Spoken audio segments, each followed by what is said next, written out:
So schön. Exodus. Was für eine Predigtserie über das zweite Buch Mose. 10 Wochen gehen wir durch diese Geschichte, wie Gott das Volk Israel befreit aus der Sklaverei. Letzten Sonntag hat Maike Lipp geredet darüber, wie Gott das Volk Israel dann wirklich befreit hat, wie Gott die ganze Arbeit getan hat, wie das mit den 10 Plagen war, mit der Passanacht und so weiter. Heute möchte ich gerne mit euch über ein Thema reden, das mir aufgefallen ist, als ich dieses Buch gelesen habe. Nämlich möchte ich über das Timing von Gottes Befreiung reden. Das Timing. Speziell werden wir den Moment anschauen, bei dem das Volk Israel vor dem Meer stand und Gott sie durch das Meer geführt hat. Aber ich weiß nicht, wie es dir geht. Wenn du diese Geschichte vielleicht liest oder hörst, Gott befreit Israel aus Ägypten. Sie sind 430 Jahre dort. Mose wird berufen, als er 80 ist, beim brennenden Dornbusch. Mir fällt auf, wenn ich diese Geschichte lese, ein Muster, dass Gott nie zu spät kommt, aber oft fast.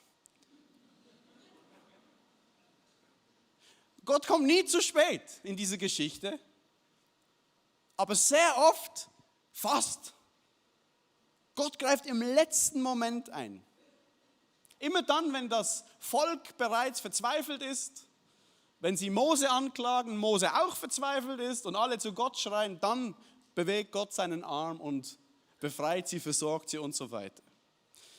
Und wenn wir über diese Exodus-Geschichte lesen und hören, dann ist es wichtig zu verstehen, dass das nicht nur ein Bericht ist über die Befreiung vom Volk Israel, wie Gott sie damals vor ein paar tausend Jahren befreit hat, sondern auch immer eine Vorlage ist oder ein Muster, wie Gott dich und mich befreit, dich und mich versorgt, wie er uns an der Hand nimmt.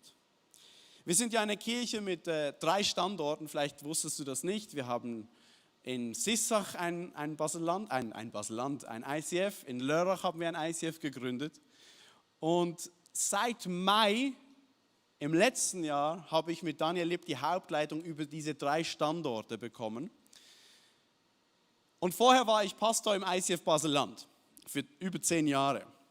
Und es war ein Gebetsanliegen für mich, von mir, über die Jahre hinweg, dass ich einmal einen guten Nachfolger habe für das ICF Basel-Land. Das habe ich jetzt den Leuten nicht gesagt, dass ich für einen Nachfolger bete, aber das war mein heimliches Gebet. Ich habe das auch aufgeschrieben in meinem Tagebuch und so weiter.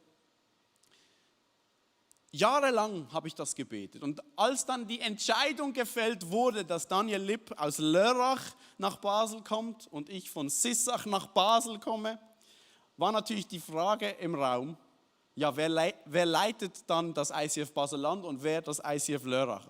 Also haben wir uns auf die Suche gemacht nach einer Nachfolgelösung. Wir haben gebetet. Wir haben telefoniert. Wir haben Gespräche geführt. Und die Zeit wurde immer knapper. Der Mai letzten Jahr, am Pfingsten, da war die Stabsübergabe, kam immer näher. Somit wuchs auch das Unbehagen in meinem Bauch. Was ist, wenn wir keine Lösung finden? Dann sind wir am Ende. Versteht ihr mein Elend? Ihr versteht das nicht, ihr denkt, was ist dein blödes Problem? Aber für mich war das ein Riesenberg. Und wir haben Gespräche geführt, Telefonate geführt. Ich habe mit theologischen Seminaren geredet. Ich habe meine Freunde von früher angerufen und so weiter. Und wir hatten Bewerbungsgespräche. Und im Januar vor dem Mai hatte ich noch eine Option. Und diese Person, wir waren schon in der 2. oder 3. Runde der Bewerbungssache, hat dann im letzten Moment doch noch abgesagt. Und alle Optionen von mir waren weg. Ich hatte keine Idee mehr, wie würde das gehen. Wie soll das funktionieren? Das Einzige, was mir noch blieb, und ich meine das wirklich, war das Gebet. Nicht, dass ich vorher nicht gebetet hätte, aber dann war das Gebet das Einzige, was ich noch hatte. Weil jedes Telefon hatte ich bereits getan, jedes Gespräch hatte ich geführt und ich habe gebetet und war verzweifelt. Ich kann mich noch gut erinnern, es war Ende März, da habe ich ein Vision Night gemacht für alle vom ICF Basel-Land. Ende März so, Mitte Mai war der Wechsel und ich habe die Vision Night angekündigt, hey, wenn das ICF Basel-Land deine Kirche ist, dann komme vorbei, du hörst, wie es weitergeht. Und es kamen so viele Leute, weil alle dachten, jetzt wird bekannt, wer die neue Leitung haben wird. Und ich war dann da und habe gesagt, Leute, wir haben ein Problem. Wir haben noch keine Lösung. Aber das Gute daran ist, wir können gemeinsam beten und vertrauen, dass Gott uns versorgt. Und das haben wir dann gemacht. Eine Woche später kam Celeste über Ostern, wusste ich nicht, zu uns nach Basel. Eine Woche später hatte ich mit ihr das Gespräch, das ist unsere neue Pastorin, die hast du bestimmt schon kennengelernt. Und am 1. Juni konnte sie beginnen. Und für mich ist das so eine der Geschichten in meinem Leben, in der ich Gottes Versorgung und Treue erlebt habe. Aber ich frage mich manchmal, und das ist die Frage, die ich gerne mit dir heute besprechen würde, warum wartet Gott bis zum Schluss? Ich bete seit Jahren für das. Warum wartet er, bis wir verzweifeln? Warum erst dann?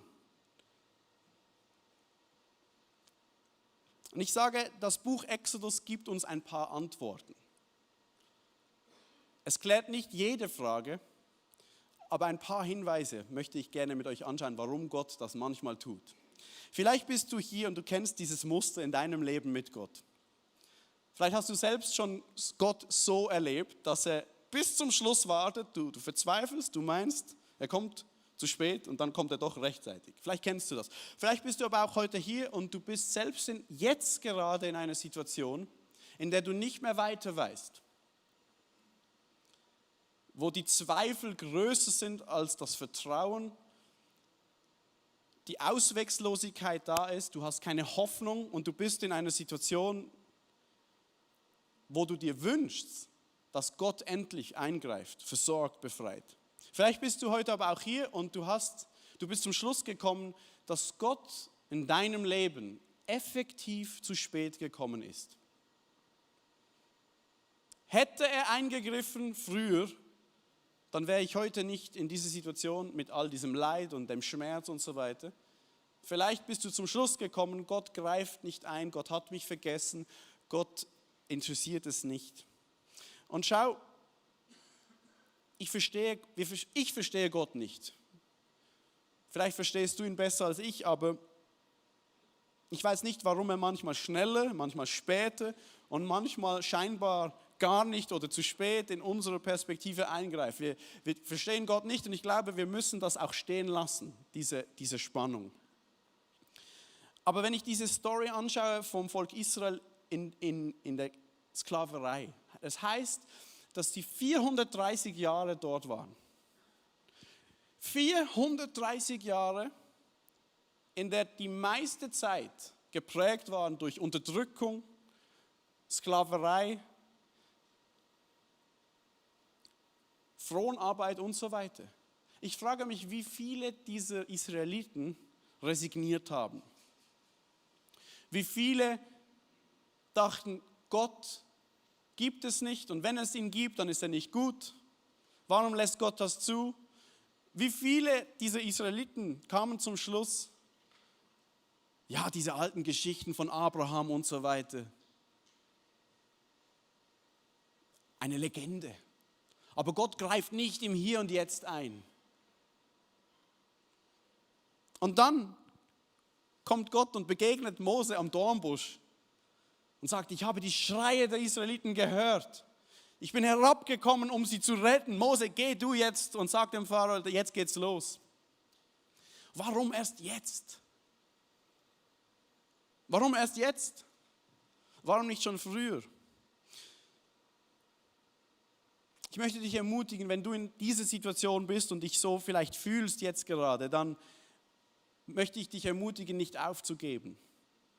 Das Buch Exodus lehrt uns, dass er die Schreie hört, dass er unser Leid sieht, dass er unsere Bedürfnisse kennt und dass Gott nicht kalt bleibt, sondern sich bewegen lässt durch unsere Gebete. Ich bitte dich, bleibe dran und wenn du selbst den Glauben verloren hast, dran zu bleiben, frage jemanden, der noch Glauben hat, um für dich zu beten. Weil ich bin überzeugt, Gott ist ein Gott, der eingreifen kann und will. Das Timing ist seine Sache, aber er kann und will. Also, das war die Vorbemerkung. Jetzt möchte ich eintauchen in die Story, okay? Seid ihr noch hier? Sehr gut, also. Gott begegnet Mose am Dornbusch. Wir hatten diese Geschichte schon. Mose will sich rausreden. Ich kann nicht sprechen. Wer hat deinen Mund gemacht, sagt Gott. Und irgendwann lässt er sich überzeugen. Er schickt ihm seinen Bruder Aaron. Und die beiden entscheiden sich, aus der Wüste nach Ägypten zu ziehen, zum Volk Israel, zu den Ältesten. Sie versammeln sie und sagen, hey, der Gott euer Vorfahren, Jahwe, der ist mir erschienen am Dornbusch. Er hat eure Schreie gehört. Er möchte euch befreien. Jetzt ist die Zeit gekommen. Jetzt ist die Zeit gekommen. Und die Israeliten, ich stelle mir manchmal so vor, was denken die? Da kommen so zwei komische Vögel aus der Wüste. Die haben so einen Stab dabei, den können sie auf den Boden werfen, da wird es zu einer Schlange, dann können sie wieder aufheben, wird es wieder zu einem Stab. Und sie sagen, was sind das für komische Vögel? Oder? Aber sie glauben ihnen. Sie glauben ihnen, okay, vielleicht ist Gott wirklich real. Vielleicht will er wirklich uns retten. Vielleicht, ja, ist die Zeit gekommen, oder? Und dann gehen Mose und Aaron zum Pharao in den Palast und sprechen zu Pharao. Und sagen, hey Pharao, all diese Leute, die hier umsonst für dich arbeiten, lass sie gehen. Der Gott Israels, Jahwe und so weiter, möchte sie ziehen lassen. Und Pharao versteht das, bekommt das in den falschen Hals und sagt, was ist das für eine Frechheit? Und er belastet die Israeliten noch weiter. Weil ihr so frech wart zu mir, sagt er, jetzt, sie müssen ja diese Ziegel herstellen, oder? Sie waren ja, die Sklaven mussten die Ziegel herstellen für die Ägypter. Er sagt, ihr müsst gleich viele Ziegel herstellen, aber den Häcksel dazu, das war ein Material, das man braucht, das wird euch nicht mehr geliefert, den müsst ihr selbst besorgen. Und wenn sie nicht liefern, dann schlagt sie. Okay, jetzt stell dir mal diesen Moment vor, du bist einer dieser Israeliten. Du bist ein Sklave, du arbeitest Tag für Tag, seit Jahrzehnten, vielleicht Jahrhunderten und deine Kinder werden die Ziegel herstellen. Dein Vater hat es schon gemacht, dein Urgroßvater, ihr stellt Tag für Tag Ziegel her. Du lebst dort in dieser Situation, dann kommen zwei Vögel aus der Wüste, überzeugen dich, dann gehen die zum Pharao rein, dann kommen die wieder raus und alles wird schlimmer. Sie werden nicht befreit, sondern noch mehr unterdrückt. Die Arbeit wird härter, die Schläge häufiger und so weiter. Und dann klagen sie Mose und Aaron an. Ich möchte euch diesen Dialog vorlesen. Etwas, das ich liebe in diesem Buch, sind die Dialoge zwischen dem Volk und Mose und zwischen Mose und Gott. Das ist jetzt einfach großartig. Ich lese zusammen in 2. Mose 5, Vers 21. Da sagt das Volk zum Mose und zum Aaron, das soll euch der Herr heimzahlen. Haben wir den Vers 21? Das soll euch der Herr heimzahlen. Ihr habt den Pharao und seine Beamten gegen uns aufgebracht. Ihr habt ihnen das Schwert in die Hand gegeben, mit dem sie uns töten werden. Und ich kann diese Reaktion verstehen. Ich verstehe das. Da kommen zwei, sagen, es wird alles besser, wir gehen jetzt zum Pharao und es wird alles schlimmer. Und Mose verzweifelt ebenfalls. Das Volk klagt ihn an und jetzt klagt er Gott an. Vers 22. Da wandte sich Mose zum Herrn und sprach, warum hast du diesem Volk Böses angetan? Warum hast du mich gesandt? Seitdem ich zum Pharao gekommen bin, um in deinem Namen zu reden, hat er diesem Volk nur Böses angetan. Du aber hast dein Volk nicht gerettet. Punkt. Das hat zu mir gesprochen. Dieses Muster hat zu mir gesprochen im Buch Exodus. Manchmal bedeutet Gehorsam gegenüber Gott nicht direkt Segen, sondern das Gegenteil. Manchmal bedeutet das Richtige zu tun einen Nachteil für dich selbst? Manchmal tun wir das Richtige, aber die Konsequenz davon ist nicht, dass es besser wird, sondern schlechter. Mose tut das, was Gott von ihm will. Er sagt, geht zu den Ältesten, geht zum Pharao und ich werde euch befreien. Genau das Gegenteil geschieht. Die Sklaverei wird schlimmer. Die Unterdrückung nimmt zu.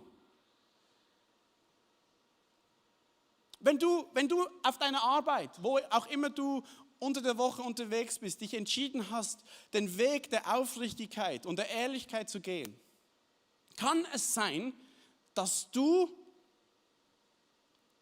Widerstand bekommst für das, dass du einen Preis dafür bezahlst. Wenn du dich entscheidest für Gerechtigkeit, für das Richtige einzustehen, kann es sein, dass du selbst Ungerechtigkeit und Häme erntest. Wenn dir Gott gesagt hat, dass du deinen alten Weg, dein altes Leben jetzt hinter dir lassen sollst, mit den destruktiven Mustern, den destruktiven Wegen, wenn Gott dir gesagt hat, lass das hinter dir, beginne ein neues Leben, dann kann es sein, dass deine engsten Freunde, deine Familie sogar etwas dagegen hat und dich beschimpfen und dich auslachen und dir das Leben schwer machen. Wenn Gott dir gesagt hat, du gehst jetzt in die Seelsorge, oder ihr geht jetzt in die Ehetherapie und du bist gehorsam, du meldest dich an, du gehst dorthin und dann kommt so viel Müll hoch aus der Vergangenheit, was aufzuräumen ist. Und du bist überfordert mit all diesen Dingen und du fragst dich, warum bin ich überhaupt in die Seelsorge gegangen? Warum sind die in die Ehetherapie? Es ist ja nur noch schlimmer als vorher. Jetzt weiß ich noch, was alles auch noch schlecht ist. Danke für nichts, oder?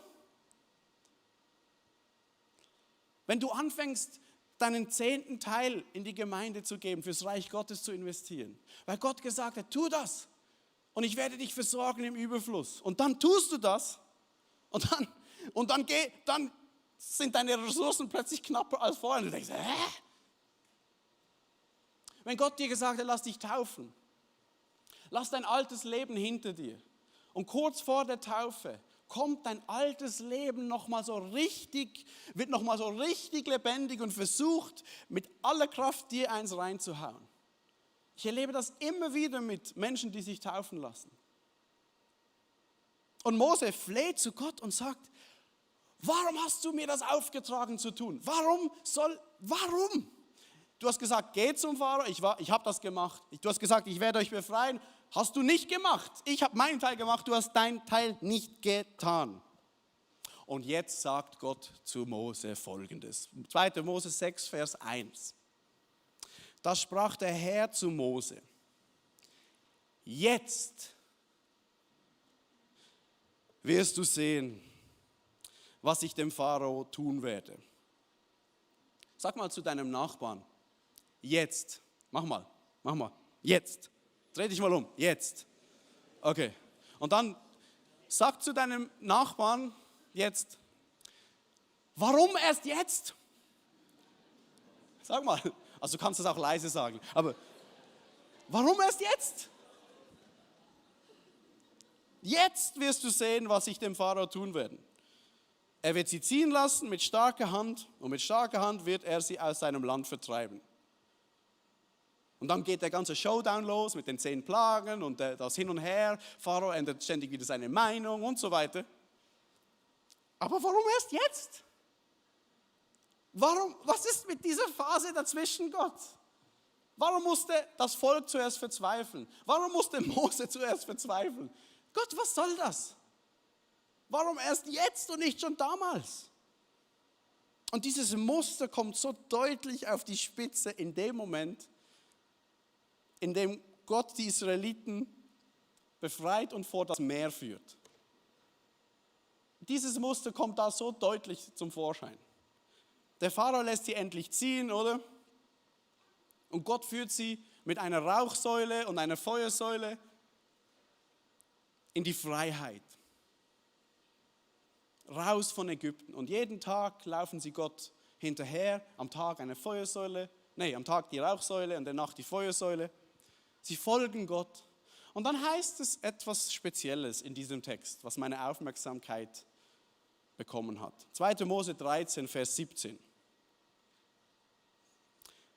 Als der Pharao das Volk ziehen ließ, führte sie Gott nicht dem Weg zum Land der Philister, obwohl es der nächste gewesen wäre. Denn Gott dachte, das Volk könnte es bereuen und nach Ägypten zurückkehren wollen, wenn es in einen Krieg verwickelt wird. So ließ Gott das Volk einen Umweg nehmen, den Wüstenweg zum Schilfmeer. Gott macht mit dem Volk Israel einen Umweg. Es hätte einen direkteren Weg gegeben. Ich sehe das auf der Karte. Der direkte Weg wäre der blaue Pfeil, der Küste entlang. Aber Gott befürchtete, dass sie dort Widerstand erleben, weil das war eine belebte Handelsroute und bewacht durch das ägyptische Militär, dass sie dann wieder umkehren nach Ägypten. Deswegen heißt es ausdrücklich, er führt sie in den Süden auf einem Umweg vor das Meer. Und vielleicht war es der Suezkanal oder irgendein See da oben, wir wissen nicht genau, wo das geschehen ist, aber er führt sie vor das Meer.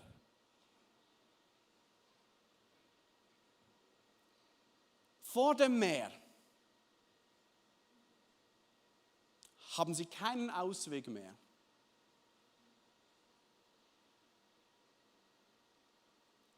Manchmal führt Gott dich auf einem Umweg, dass du keinen Ausweg mehr hast, damit du dich ganz auf ihn verlassen darfst.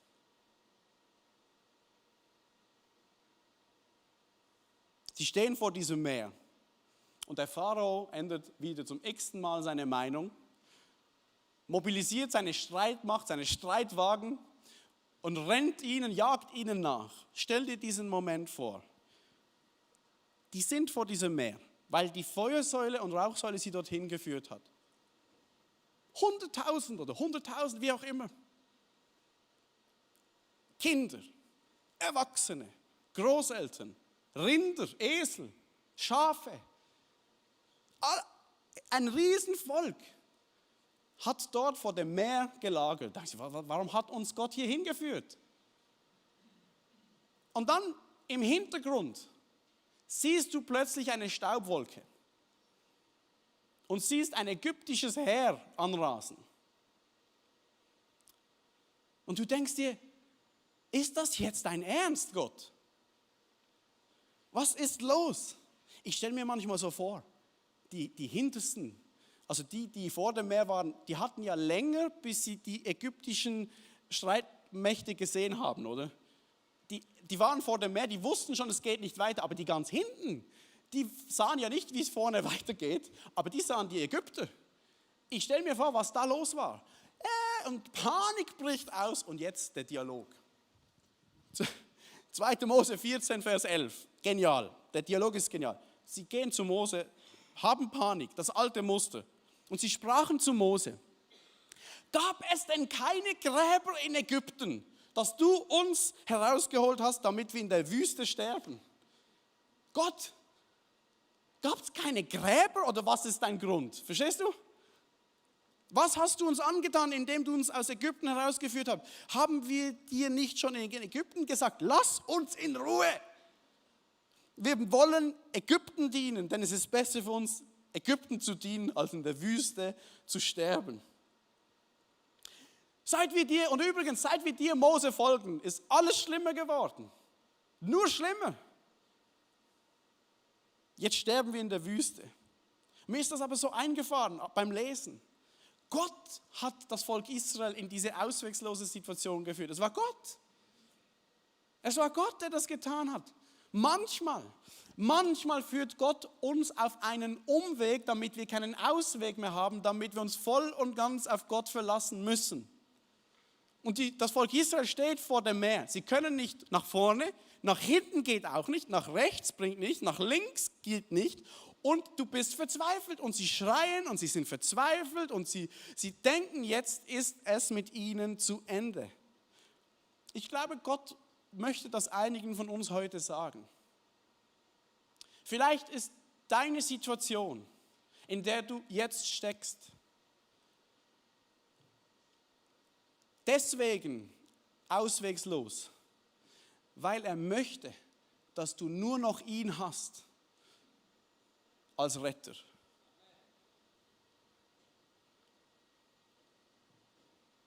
Vielleicht führt Gott dich auf einem Umweg. Nicht, weil du was falsch getan hast. Du hast alles richtig getan. Du hast das Richtige getan. Du hast das getan, was Gott dir gesagt hat. Aber du bist über diesen Umweg in eine auswegslose Situation geraten,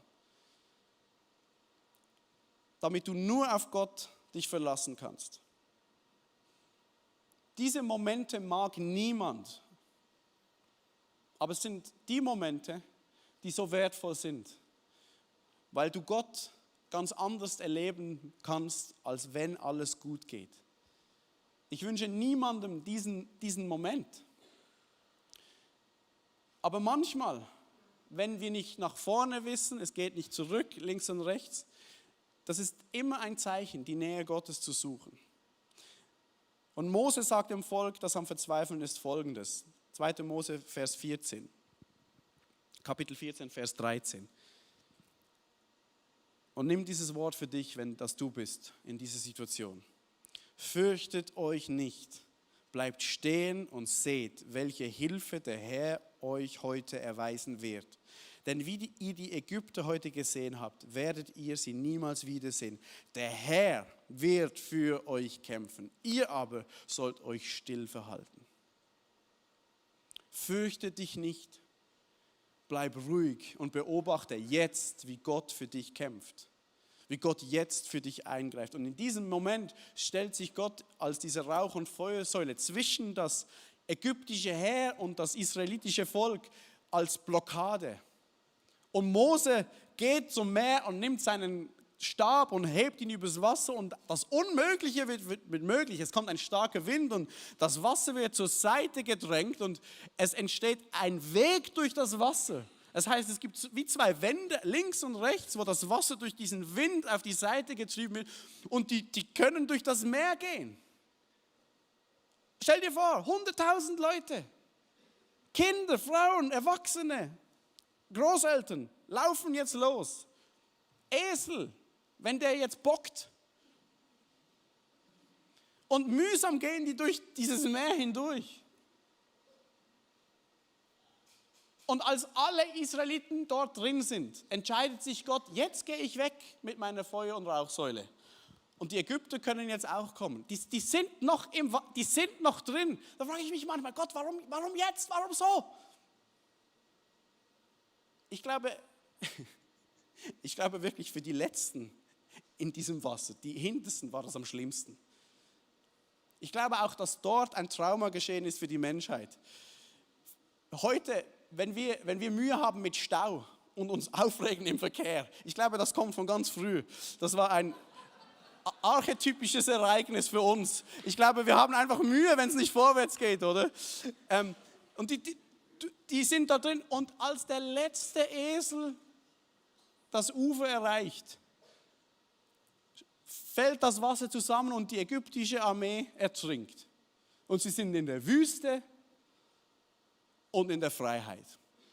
Und dort nehmen wir die Geschichte auf nächsten Sonntag, wie es weitergeht. Aber ich möchte dich ermutigen heute, wie auch immer deine Situation aussieht. Gott kommt nicht zu spät, auch wenn es so scheint. Bleibe still, bleibe treu, tu, was richtig ist. Vielleicht bist du hier und du hast getan, was richtig ist und genau das hat dazu geführt, dass du in diese auswegslose Situation gekommen bist und du spielst mit dem Gedanken, wieder umzudrehen und wieder in dein altes Leben zurückzugehen. Ich sage dir und ich glaube, Gott sagt dir, bleibe treu, tu was richtig ist, halte still, warte auf Gott, warte auf mich. Jetzt hast du keinen Ausweg mehr. Das ist genau der Ort, wo ich dich haben möchte, weil jetzt kannst du erkennen, was es heißt, wenn ich für dich kämpfe.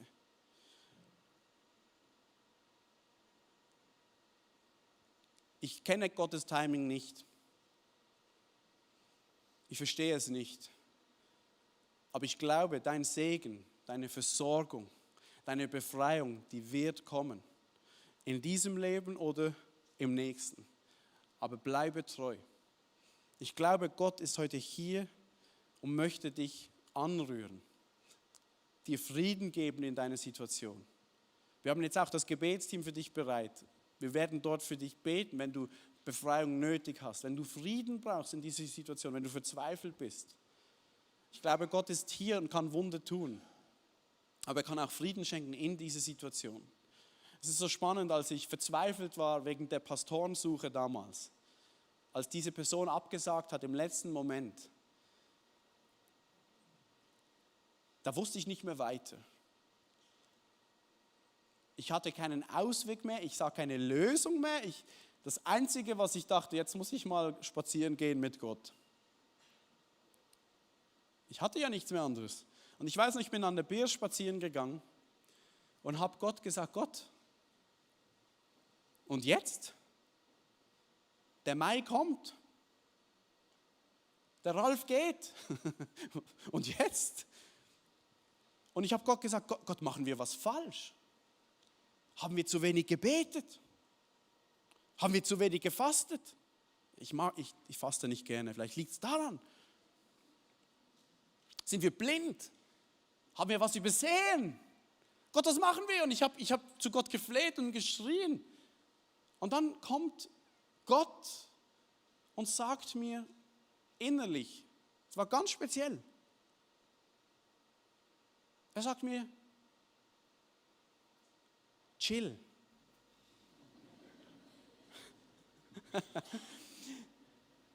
Erstens ist das meine Kirche und zweitens sind das meine Leute und nicht deine Kirche und deine Leute. Ich schaue. Relax. Und es war ganz speziell in diesem Moment. Ich so, was? Wirklich? Also ich muss nichts mehr tun. Chill. Und dann gehe ich weiter und denke mir, habe ich mich jetzt getäuscht? Weil du weißt ja nie 100%, ob jetzt Gott gesprochen hat oder nicht. Oder? Aber ich laufe weiter und denke, ist wirklich, kann ich jetzt wirklich einfach relaxen? Gott schaut und irgendwie war ich verunsichert ein wenig.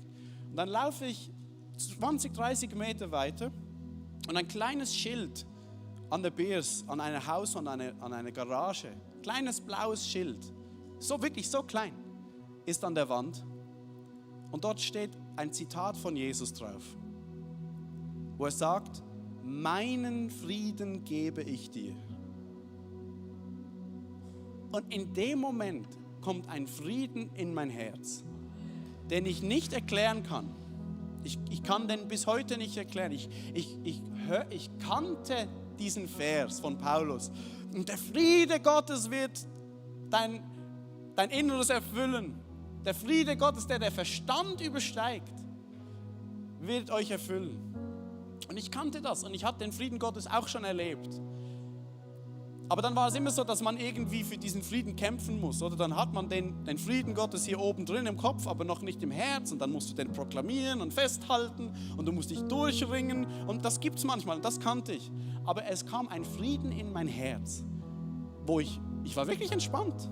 Ich hatte keine Ahnung, was Gott tun wird. Aber der Frieden war da und ich wünsche dir diesen Frieden. Es ist ein übernatürlicher Friede. Es ist ein Frieden, nicht wie die Welt ihn gibt, sondern wie Jesus allein in dir geben kann. Wir werden nachher für dich beten, auch beim Gebetsteam, dass du diesen Frieden in deiner Situation erhältst. Unabhängig von der Situation, verstehst du, dieser Friede ist viel mehr wert als alles andere. Mehr wert als die Umstände. Was ich zu diesem Zeitpunkt nicht wusste, ist, dass ich wollte sagen, eine brasilianische Frau. Nee, sie kommt von Kongo und Angola, ist Schweizerin, von Brasilien in einem Flugzeug saß und in die Schweiz geflogen ist. Ich hatte keine Ahnung davon. Keine Ahnung. Und dann ein paar Wochen danach, man sagt ja immer, warte nicht darauf, dass Leiter in dein Büro laufen. Habe ich schon 100-mal in einem Leadership-Coaching-Seminar gehört. Du musst die Leiter selbst ausbilden. Warte nicht darauf, bis die Leute in dein Büro laufen. Ein paar Wochen später läuft ein Typ in unser Büro rein und sagt, ich suche einen Job als Pastor. Es ist kein Witz, kein Witz. Der läuft bei uns ins Büro rein. Ein Jugendpastor vom ICF Bern, der jetzt im März im ICF Baseland beginnt als Pastor. Und wir schicken Celeste nach Lörrach. Und ich bin einfach so überwältigt, wie Gott das zusammengefügt hat. Wir haben keine Ahnung, was Gott bereits am Tun ist im Hintergrund. Du hast keine Ahnung. Aber ich möchte, dass du diesen Frieden kennst. Dass du durch diesen Frieden, mit diesem Frieden lebst. Sei treu, sei still und sieh, wie Gott für dich kämpft. Amen. Amen, Amen. Das Beste an dieser Geschichte ist, ich bin Gott dankbar, hat er mich über diesen Umweg geführt, damit ich keinen Ausweg mehr hatte, weil ich habe da was erlebt, was mir niemals jemand wieder wegnehmen kann. Amen. Versteht ihr? Gott führt das Volk Israel vor das Meer, weil er Angst hatte, wenn er sie nicht in eine auswegslose Situation führt, dass sie wieder umdrehen. Ich habe da was erlebt, das nimmt mir niemand mehr. Und manchmal führt dich Gott auf einem Umweg, dass du keinen Ausweg mehr hast, damit du etwas erlebst, was dir niemand mehr nehmen kann. Und ich bin Gott dankbar für diese Phase in meinem Leben. Amen. So, das war's.